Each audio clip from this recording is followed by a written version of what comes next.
I'm no stranger to the Blastoise line of Pokemon. I've done a Squirtle video, I have a really old Wartortle video, and I have a recent Wartortle stream, and that's just a straight up lie because it's not recent at all. I looked, and to my horror and surprise, it was 9.5 months ago. I swear I did that run last week, and all I can say about that is when you're a parent, the days are long, but the years are short, my friends. You'll know one day. Putting the inevitable passage of time to the side, I was really excited to get into the meat and potatoes of this run, but grab yourself a sody pop because it's time to see how fast Blastoise can beat Pokemon Red. Rules are in the description.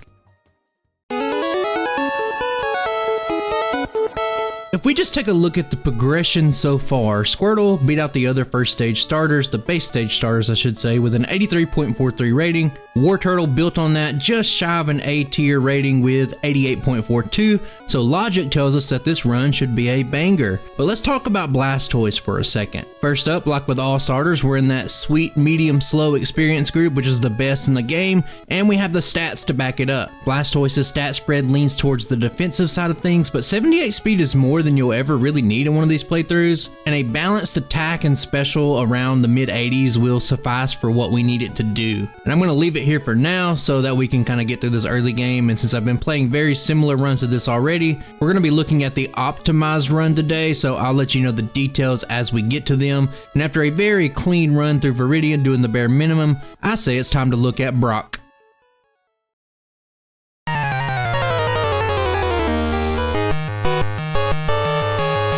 This battle does have a little nuance, but the reality is that we're a water type, we're double super effective, and you know you're about to see 2 one-shots here. Under the hood, Geodude has about a 63% chance of getting one shot, so it can survive. And this is kind of the first of many parts that you would likely just reset if you didn't get the range. Not really too uncommon for a speed run, but that's pretty much it. Let's move on.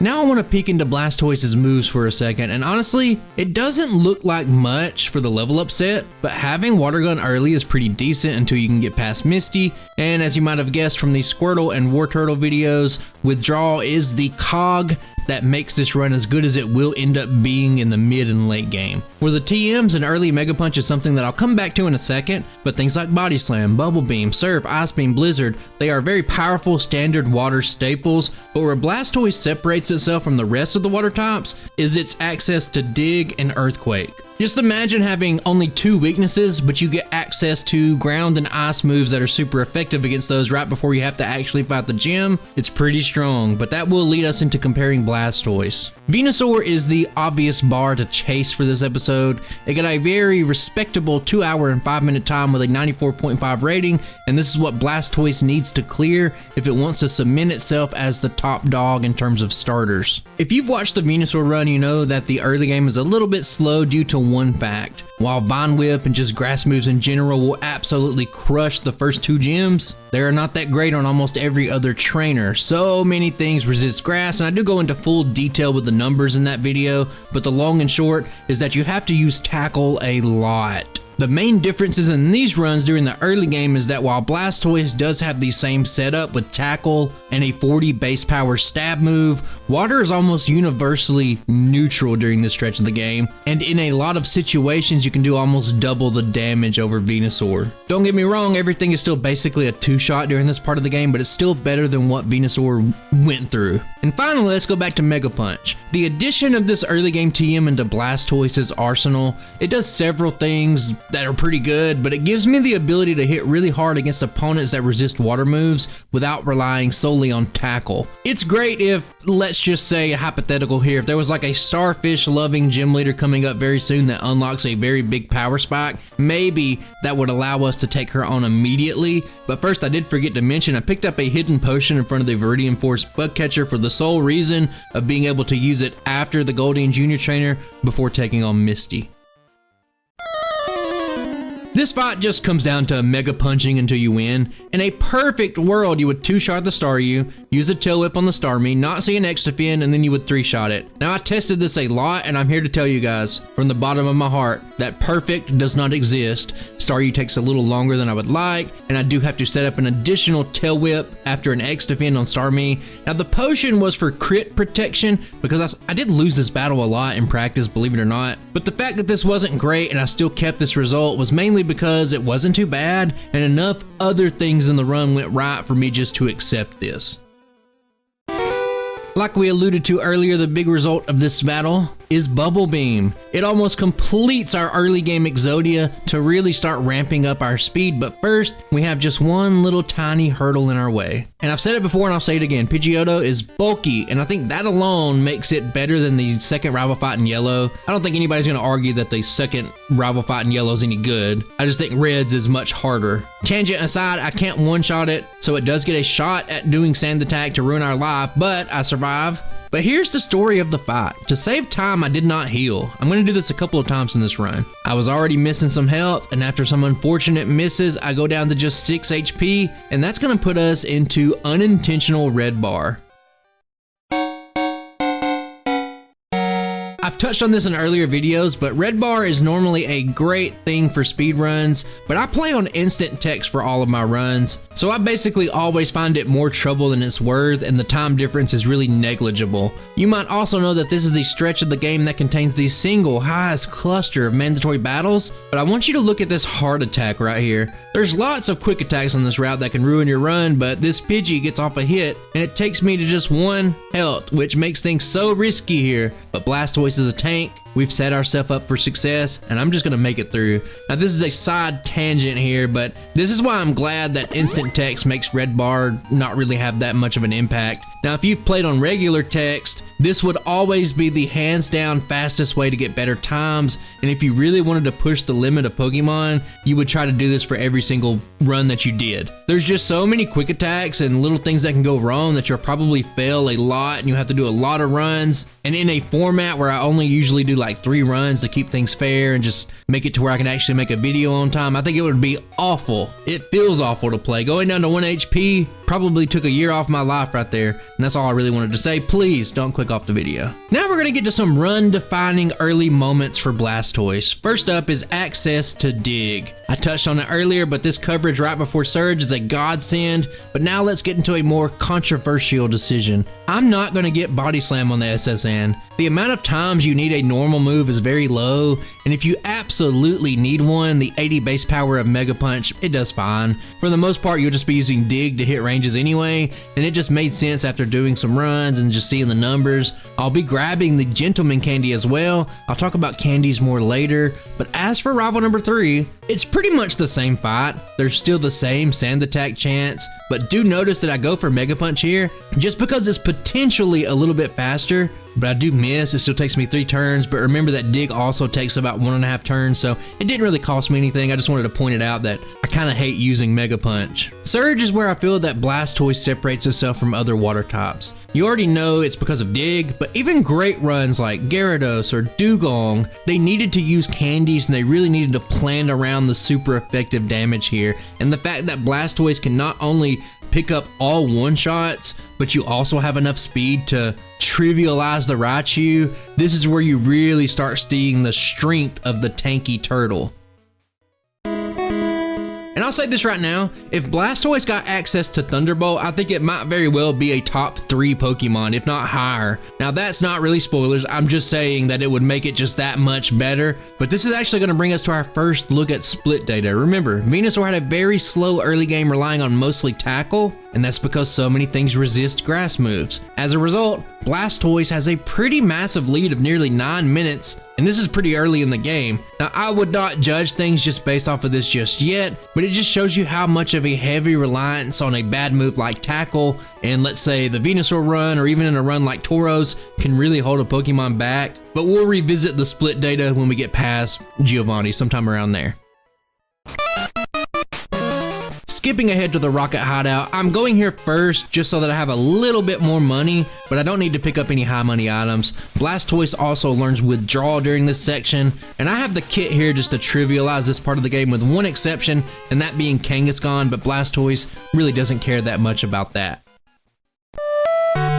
Now for once, the Mart Buy actually has some things going on today. Ice Beam, very important for coverage, and in a move very similar to the previous Tyrantrum video, I'll be picking up 2 proteins. These felt very important for some tough sections, and I say this a lot, hey, vitamins are useless, don't buy them. Now vitamins are not needed until they are. A friendly reminder is that everybody needs to evaluate things on a case-to-case basis, and I really liked them for this run. The only other thing is I'm going to be buying some extra junk just to fill up my bags. That's pretty much it. We can move straight on to Pokemon Tower, where there's not really much going on here, not much substance, but at the very end is going to be, I think, the run-defining moment, and honestly, kind of a weird route for me to run. When you do the final Rocket Grunt Gauntlet at the top, I had to record that line like 3 times. I'm going to hit level 36. Up until this point, I have not skipped a rare candy, and I'm going to use all 5 to hit level 41. I'll talk about this more soon, but what you need to know is that I'm actually going to be skipping the rest of the rare candies in the entire game, something I've never really done before.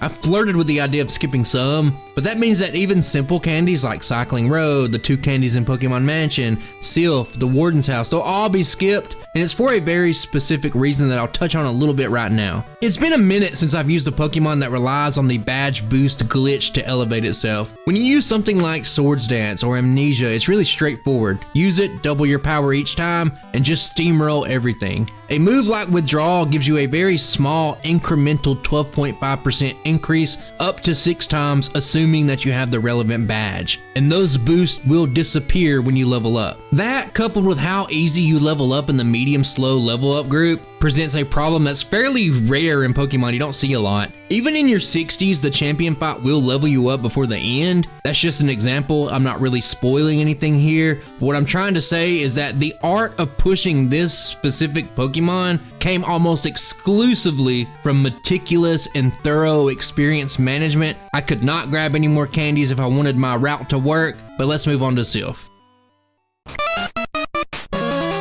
Here, the main focus is to get through as fast as possible and just make it to rival number 5. Blastoise doesn't really have that many tough matchups in the run, but in my opinion, this is like number 3 on the list of sketchy fights. Sure, you could take on Erika, Koga, and even Blaine before you came here, but remember, time is my only focus, and getting this down to be able to go to that gym leader sweep with full bags, that's what I want. That's what I want for every good run. And remember guys, easier and more convenient doesn't equal a better score. Keep that in mind, but I say we just dive in.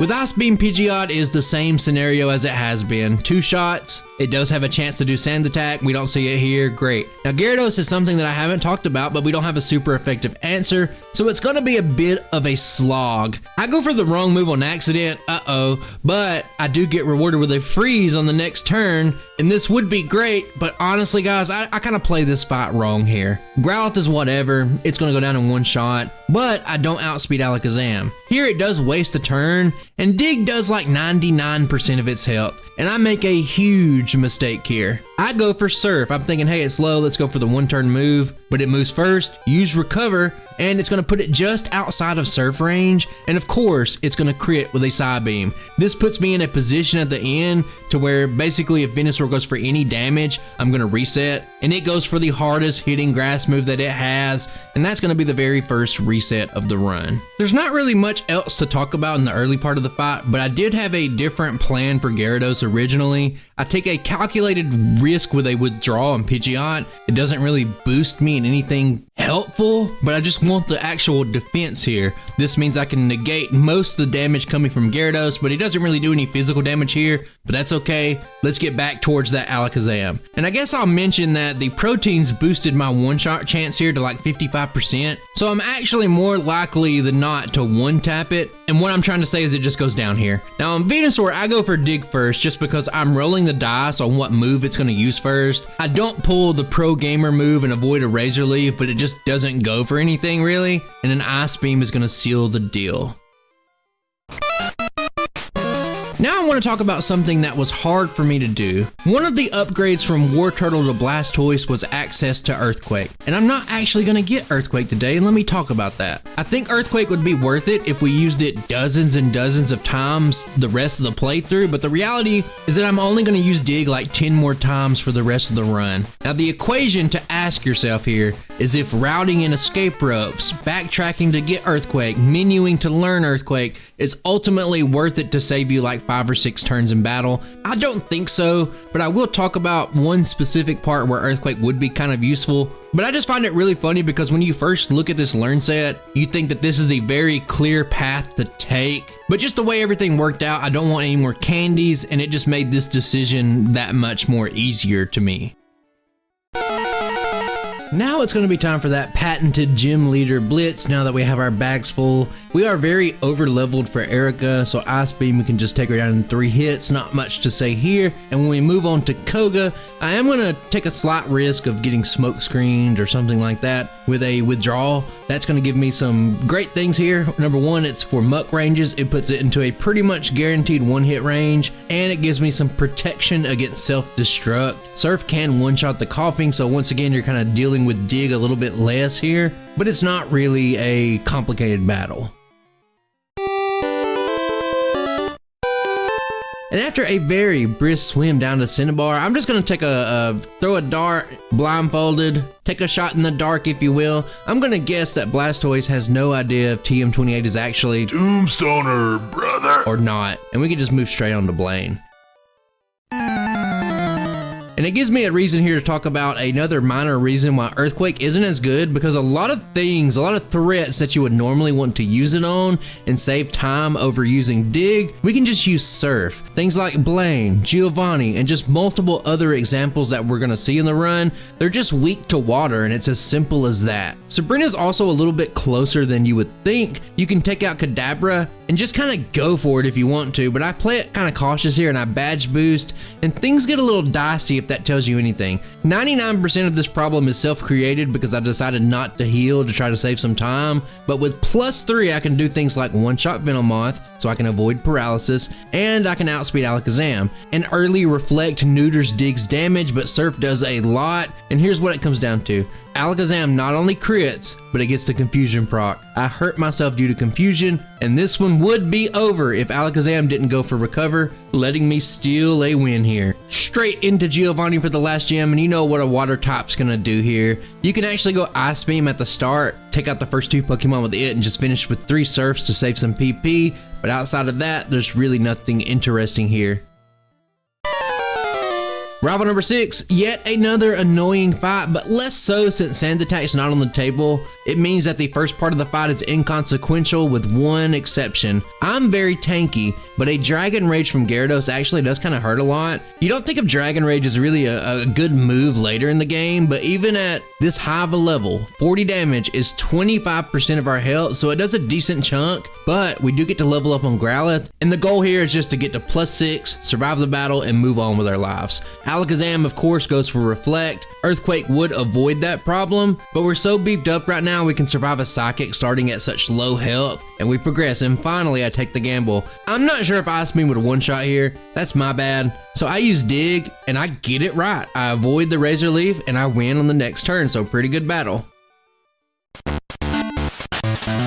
And honestly, that's a pretty wild battle. In the moment, I just could not remember the ranges on Ice Beam. I would say that's a bit of a user error, and I think I just played it kind of bad, but I was having some of those late run jitters at this point because everything was going pretty good. Our time was really good at this point, and unless you do these runs for yourself, you'll never know what it's like to be on like a fantastic pace where you're doing good, and you have those like little thoughts creeping into your head that, hey, something's about to go wrong and you're about to ruin this entire run. But that will segue us into the last look at split data. We had a massive 9-minute early lead, and things have slipped just a little bit. Now, at the moment of doing this voiceover, I have redone my split recording software, and I have an error with Giovanni's split. I think I know what it is, but I'll fix it later. It'll be fixed on the screen. You guys will be looking at the right time. It looks like it'll be about 11 11 something minutes right now, and the Elite Four start time is 11 minutes and 34 seconds ahead. So we have a huge buffer to absolutely crush Venusaur's time, and what I want you guys to remember is that Venusaur is no slouch. It did have a rough start. I'd hate the early game of that run, but it picks up, and a 94 out of 100 rated Pokemon being this far behind just kind of shows you how well Blastoise is doing. And another point to bring up is Venusaur with Sleep Powder and Swords Dance has a much more simple late game. Sleep, setup, sweep. That was the play for every fight. Blastoise has a more complicated play than that, but even if I bleed some time and it's a little bit slower, I think we're already looking at a top starter here today. I think Blastoise is going to be the best, at least until that inevitable Charizard Prestige run, if that has anything to say about it. But Lorelei was a huge point of contention, and there's nothing else to really say or do other than just to dive in and let's take a look.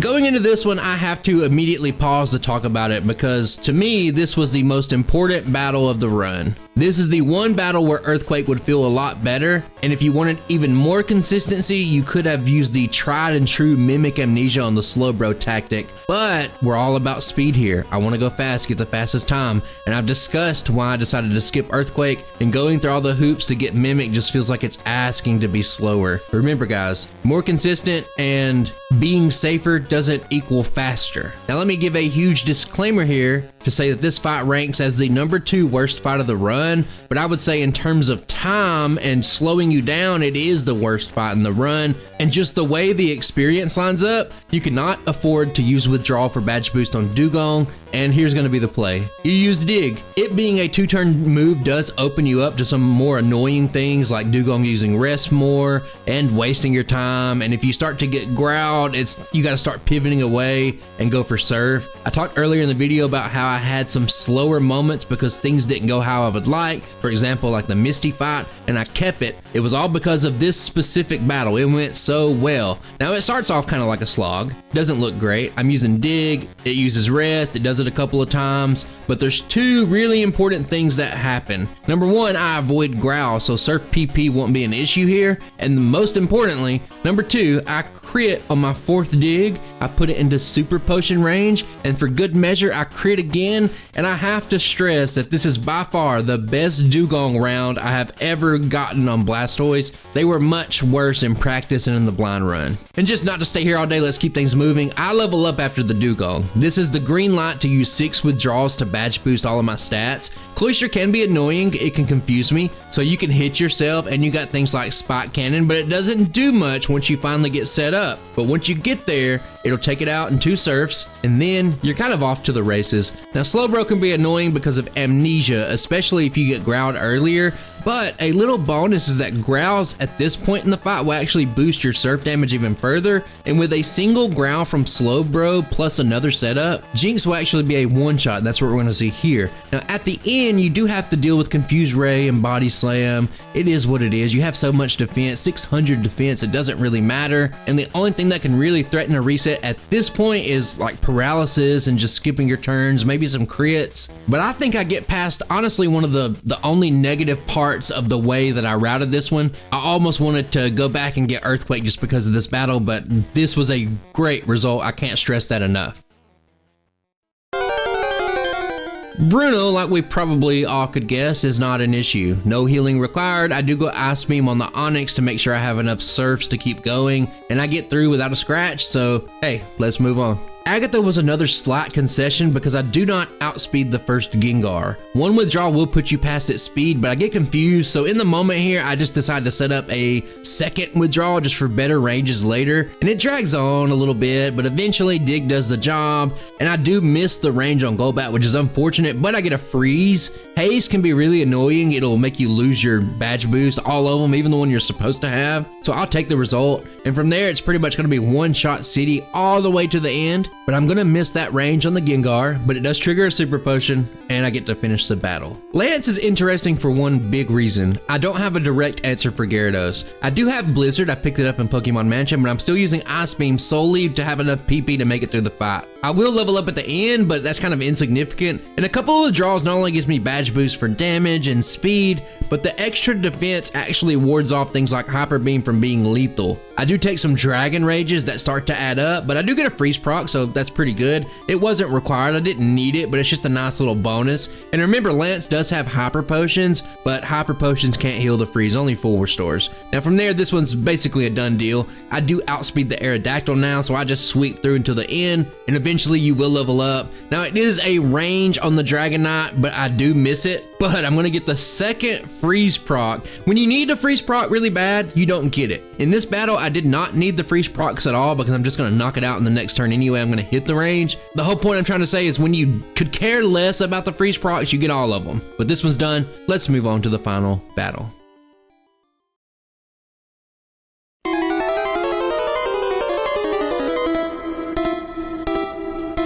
Up front, let me say that the champion battle was the worst battle of the run, as it probably should be. Now, trying to do this run as fast as possible while cutting every possible corner turned this one into a bit of a nightmare, but let's just take it piece by piece. I have Blizzard now, but Pidgeot can survive, does some minor damage, we can move on. The first problem of the fight is that I don't outspeed Alakazam, and I cannot afford to set up just yet. I get unlucky with a Reflect on my dig, another situation where Earthquake would probably be better, and Psychic does heavy damage. Now I do crit on the Surf, so let's kind of move on to the next leg of the battle. I level up on Rhydon, and it is absolutely crucial to get 6 badge boost here because the Venusaur presents a unique problem with water types and Razor Leaf, and what that comes down to is that I have to one-shot it. Rhydon and I go back and forth for a bit, but it does crit on a Fury attack, and it starts to actually chip me down really low, and at the end I'm only at 14 HP, and I think I need a little bit of luck here. I can two-shot the Gyarados, but it just goes for Hyper Beam, and that's going to give Blastoise the second reset of the run, just like that. And I would say the first attempt wasn't that bad, just a little bit unlucky, but this attempt does make up for it. It's exactly the same situation on Pidgeot, and here Alakazam is going to do a very bold strategy of going for the triple reflect, the legendary triple reflect play, and that's going to let me get to the Rhydon at full health, and at this point I'm not sure that anything outside of me missing moves can make me lose this battle. And as I said before, 6 badge boost in any combination of withdrawal, leer, tail whip will get me to where I need to be, and this one goes incredibly fast. Now think about this, usually you would just use the withdrawal 6 times, but here I use withdrawal my first 2 turns, and then Rhydon decides to help me out for 2 straight turns, and after I get my 2 final withdrawals in, I start to actually gain some time back for the slower battle earlier, and I'm set up now, and let's just kind of bring this one home. I do miss a Blizzard on Gyarados, unfortunate, kind of annoying, but I hit the next 2, and if you look, that's going to leave me with just a single use of Blizzard remaining, and after I surf past the thick puppy Arcanine, the only question remaining is if I can keep the ice flowing on Venusaur. I let it loose, it hits, and through careful planning, we already know it's going to be a one-shot, and that, my friends, is going to end the run. Blastoise finishes the run with a final time of 1 hour, 56 minutes, and 42 seconds, giving it a tier card rating of 96.98, which is a pretty awesome time. If we look at the tier list, it's actually number 4 right now, and its score is extremely similar to Gyarados, only separated by 1500ths in terms of score. The Tanky Turtle is also only the 4th Pokemon that I've currently done that has hit a sub 2 hour time, and I had a lot of fun with this one because I did a different route than I would normally do with the medium slow level up growth rate, and this is also going to cement Blastoise as the best starter. And once again, we'll pretend that Charizard isn't going to have a video coming up soon, so we can all kind of act surprised when that prestige run pops up. But I'm still, even then, I'm not sure it can top this one. This was a really solid run, and if you made it this far into the video, you're a real one. I really do appreciate you taking the time out of your day to watch my videos, and a special shout out to my channel members and patrons. You guys are basically the main reason I'm able to spend as much time as I do on the channel. Now, I got a very special run that I'm working on next, and I'm gonna go ahead and say it now if you're listening this far to the video, get you a little bit hyped up for it. I think it might be the most busted run we've ever seen, that you might ever see, so stay tuned for that, and I'll see you then. Bye.